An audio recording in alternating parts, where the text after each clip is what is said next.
We're continuing to see all these price pressures, and that's being exacerbated by what you're seeing in the oil market. How much of this is a concern at the moment, of course, when we're continuing to see recessionary fears too? Well, absolutely. It is a problem for the market because in the past we always had basically central banks bailing us out.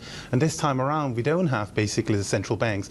Inflation may be topping, but that still needs, in the short term, we need to normalize monetary policy. So you see ongoing interest rate increase across the board. And I think that just adds to a picture, higher rates, elevated inflation and slowing growth, and that's obviously a challenge for market. We also had this pretty dire warning coming through from Jamie Dimon that we're preparing for some kind of hurricane economic storm. Are you that dire? Are you bracing here? No, we're not looking for a recession, but I think what we need to think about is a slowdown.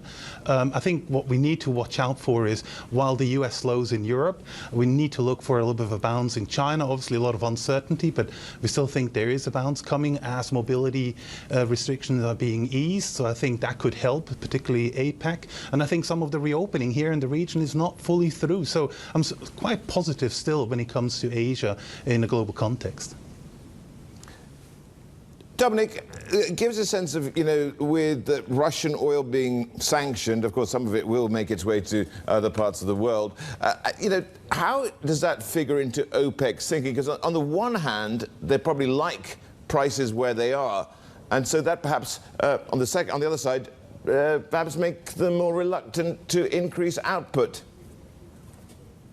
No, I think what OPEC Plus wants to do is continue to increase output. I think there's a certain limit where they feel comfortable with higher prices as demand destruction comes in. But we so far haven't seen that kind of weakness on demand. I mean, a lot of people still want to travel, and I think that keeps demand for oil up. We're going into probably still a strong driving season. We expect China to come back as well. Keep in mind, we probably at one point lost more than 2 million barrels in demand. That's coming back. So I think they're in a very good spot, increasing production, but that comes on the back of falling spare capacity. And that doesn't mean, even if you increase supply, you might still see a high price, because basically the market becomes quite nervous about a reduced spare capacity in the market. So look at prices north of $150 per barrel when you talk about Brent.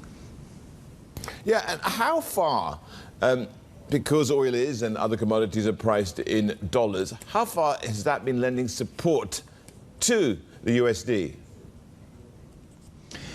Well, the US runs a fair big current account deficit, and I think with ample petrodollars in their coffer, I think definitely supports a well-bid dollar, I would say US dollar. On the other side, I think it's not the main story, but definitely one. Keep also in mind that higher energy prices is a burden for Europe. It has already led to a massive deterioration in the trade balance, for example, or also when it comes to Japan. And the US, in terms of energy, is a net exporter of energy. So from their end, it's either a redistribution within the US, but overall, it's a plus for the dollar. So clearly supportive for a strong dollar in the short run. Supportive for a strong dollar. What are you looking at when it comes to the on and offshore yuan, particularly amidst China's COVID policies and the impact there if this continues? We know that they don't really seem to be giving up on COVID zero. So I think given the uncertainty on growth in this very short run, I wouldn't be surprised in a stronger dollar that we head towards 6.9, somewhere thereabout. But then we should level off. I mean, there is no need for the CNY to weaken systematically. I mean, we can still have a decent current account surplus. We do have attractive real yields, maybe not any more nominal.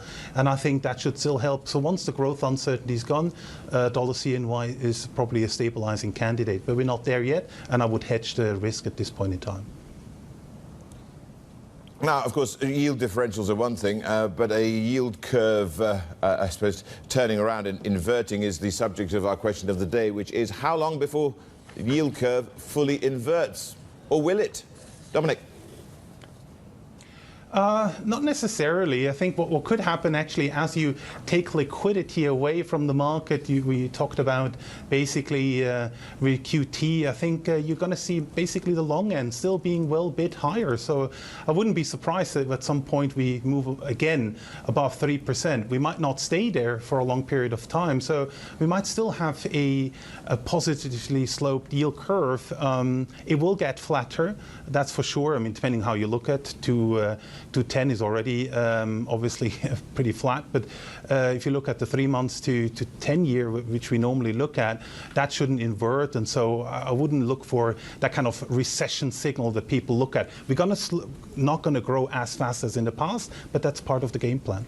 Dominic, we also want to ask you our MLive Pulse question of the week, because we're looking at QT beginning and the unwind there of that balance sheet and how that's factored into markets. The biggest pain point you see here for markets as we begin quantitative tightening after so much easy liquidity? Well, there is also less demand for liquidity. I think we need to keep that in mind. So I don't see so much of an impact in the short term. But at one point, maybe one of the weaker points could be the high yield market. I mean, once the liquidity goes out, the economy slows. What does it mean for basically high yield spread? It's maybe one of the risk factors you want to think about at this point in time. And we still have a neutral view on US high yield. But I think once that element, the clarity is gone, I think definitely high yield, for example, looks a little bit more attractive.